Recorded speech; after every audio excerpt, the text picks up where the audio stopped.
À l'origine, l'homme était doué de facultés nobles et d'un esprit bien équilibré, physiquement parfait et moralement en harmonie avec Dieu.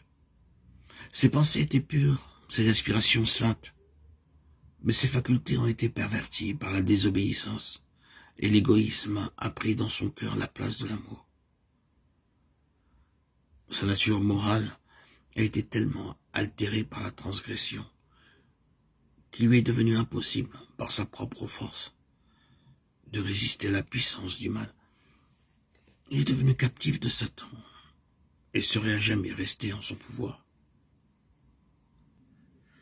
Si le Seigneur ne s'était interposé d'une manière spéciale, le but du tentateur était de fausser le dessein en vue duquel Dieu créa l'homme et de couvrir la terre de ruines et de désolation. Cela fait, il se proposait de montrer que ces ruines étaient la conséquence de la création de l'homme. Dans son état d'innocence, l'homme vivait dans une heureuse communion avec celui dans lequel sont cachés tous les trésors de la sagesse et de la science. Colossiens 2:3.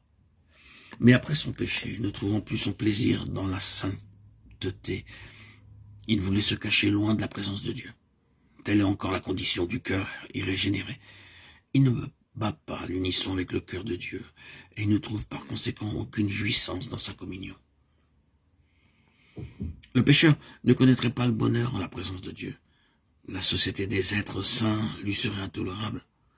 S'il lui était permis de franchir le seuil du ciel, il y serait malheureux. L'esprit de complet désintéressement qui règne en ce lieu où tous les êtres sont en harmonie avec l'amour infini ne ferait vibrer dans son cœur aucune corde sensible. Ses pensées, ses intérêts, ses mobiles seraient en opposition avec ceux de tous ses habitants. Il serait une note discordante dans la mélodie du ciel. Le ciel serait pour lui un lieu de torture. Sa seule pensée serait de s'éloigner de la face de celui qui en est la lumière et la joie. Ce n'est pas un décret arbitraire de la part de Dieu qui interdit l'accès du ciel aux méchants. Ils en sont exclus par leur incapacité de jouir de la compagnie de ses habitants.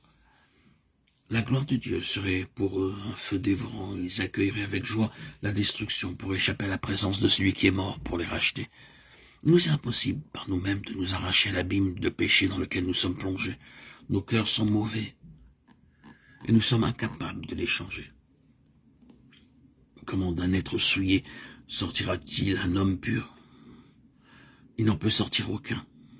Job 14:4. L'affection de la chair est inimitié contre Dieu, parce qu'elle ne se soumet pas à la loi de Dieu, et qu'elle ne le peut même pas. Romains 8:7. L'éducation, la culture intellectuelle, l'exercice de la volonté.